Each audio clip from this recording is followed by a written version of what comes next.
ગાંધીનગર ખાતે 3 દિવસીય આંતરરાષ્ટ્રીય કોન્ફરન્સ ભૂકંપ સંશોધન કેન્દ્ર ખાતે 3 દિવસીય કોન્ફરન્સ ઇન્ટ્રાપ્લેટ અને હિમાલયન ભૂકંપ વિજ્ઞાન થીમ પર આયોજન કરવામાં આવ્યું છે। ભૂકંપ વિજ્ઞાન ક્ષેત્રના તજજ્ઞો અને વૈજ્ઞાનિકો ઉપસ્થિત। ભૂકંપની તીવ્રતા અને ભૂકંપ ઉત્પત્તિ જેવા વિષય પર ચર્ચા થશે અને વિશ્વમાં જોવા મળતા 5 ભૂકંપના ઝોન ગુજરાતમાં છે। વિદેશ અને દેશના ભૂકંપ વૈજ્ઞાનિકોને પણ આમંત્રણ અપાયું છે।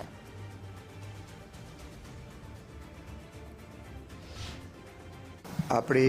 ઇન્સ્ટિટ્યૂટ ઓફ સિસ્મોલોજીકલ રિસર્ચ ની આ આંતરરાષ્ટ્રીય કોન્ફરન્સમાં અર્થક્વેક ઉપરના અનેક વિષયો પર ચર્ચા થશે અને એમાં એ બાબતના અનેક સુઝાવો પણ આપણને મળશે અને એ સુઝાવોના આધારે અર્લી વોર્નિંગ સિસ્ટમથી માંડીને આપણા જે ઇન્ફ્રાસ્ટ્રક્ચર છે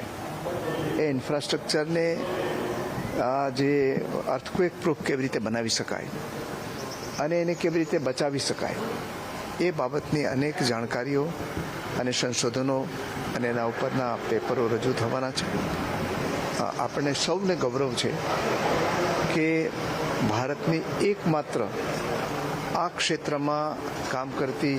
આપણી ઇન્સ્ટિટ્યૂટ ઓફ સિસ્મોલોજીકલ રિસર્ચનું જે સ્થાપના છે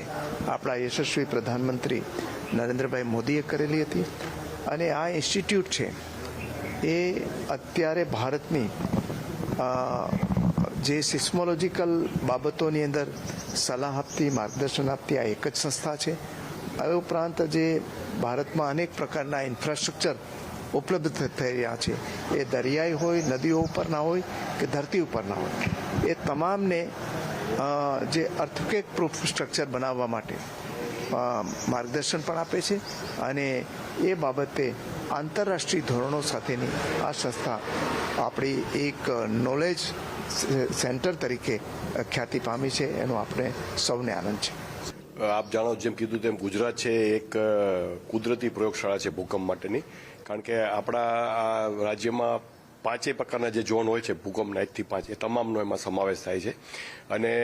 આપણા દિગ્દર્શક વડાપ્રધાનશ્રીએ આજથી જે 25 વર્ષ જે ભૂકંપ આવ્યો એ પછી આ આઈએસઆરની સ્થાપના કરી અને આજે વિશ્વના અનેક દેશોમાંથી જેમ કે યુએસએ છે, જાપાન છે, ફ્રાન્સ, ઇટલી, તાઇવાન એના તજજ્ઞો છે એને આપણે આમંત્રિત કર્યા છે અને આપણા જે દેશના ખ્યાતનામ જે વૈજ્ઞાનિકો છે એને પણ આપણે આમંત્રિત કર્યા છે અને જે આપણો જે આખા ભારતમાં કે જેમ કે હિમાલયન એરિયા છે કે આપણો કચ્છનો એરિયા છે કે એવા જ્યાં જે ભૂકંપથી પ્રભાવિત છે અને ત્યાંની